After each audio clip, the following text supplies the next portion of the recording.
Morning friends, আজকে আমি একটা নতুন রেসিপি নিয়ে এসেছি, চিকেন রেজালা। তা চিকেন রেজালা করতে আমরা বড় বড় এরকম পিসের চিকেন কেটে নিয়ে এসেছি। আদা বেটে দিয়ে দিয়েছি আমি। আচ্ছা, আমি এই দুটো লেগ পিস এনেছি, 4 টুকরো করা হয়েছে। সঙ্গে লাগবে পেঁয়াজ বাটা,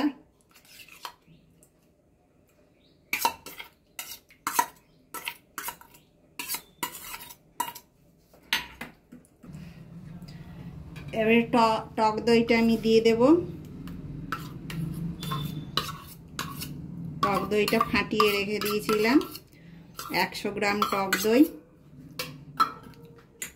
আর লঙ্কার গুঁড়ি।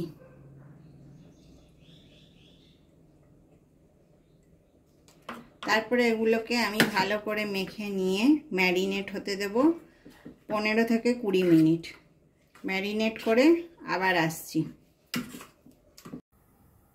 আমাদের কড়াই গরম হয়ে গেছে। কড়াইয়ে এবারে আমি সাদা তেল দিয়ে দেব। খুব বেশি তেল লাগে না এতে, এটা হজম করে খুব সুন্দর, খেতেও সুস্বাদু, হজম করতে কোনো কষ্ট হয় না।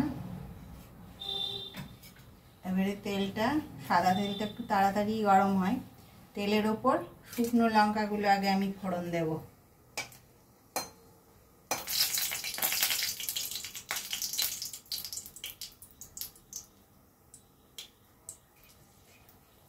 শুকনো লঙ্কাগুলো একটু কালো কালো হয়ে আসবে।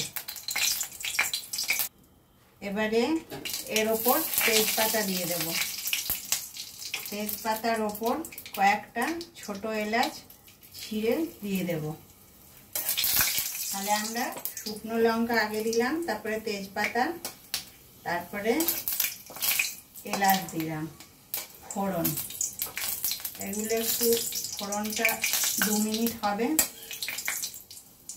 তারপরে আমি মাংসগুলো এবারে একে একে দিয়ে দেব।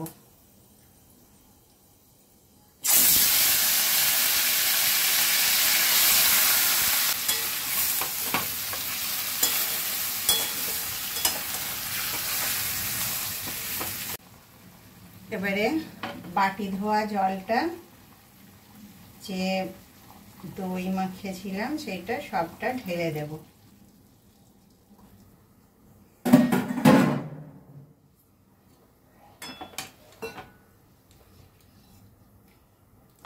আর আমি তখন নুন দিইনি, নুনটা আগে আগে দিয়ে রাখলে মাংসটা ছেড়ে ছেড়ে যায়। তাহলে নুনটা দেব এখন আমরা।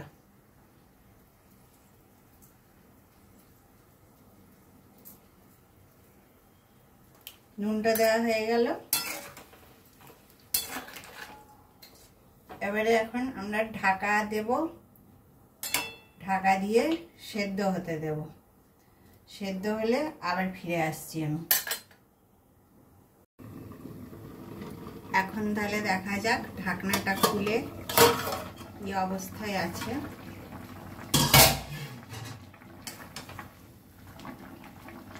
দেখুন মাংস সেদ্ধ হয়ে গেছে, মাংস একেবারে হাত থেকে ছেড়ে যাচ্ছে। কিছুটা 4 মগজ বাটা, একটা কাজু বাটা দেব।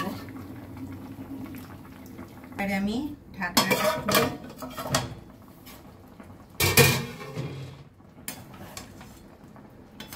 আমাদের চিকেন রেজালা একেবারে রেডি হয়ে গেছে।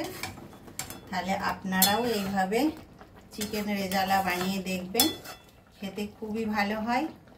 আর এটা ভাত রুটি দুটোর সঙ্গেই খেতে খুব ভালো লাগে। আর আপনারা আমার চ্যানেলটাকে অবশ্যই লাইক, শেয়ার, সাবস্ক্রাইব করবেন। তাহলে এই পর্যন্তই, নেক্সট ভিডিওতে আবার আসবো। নমস্কার।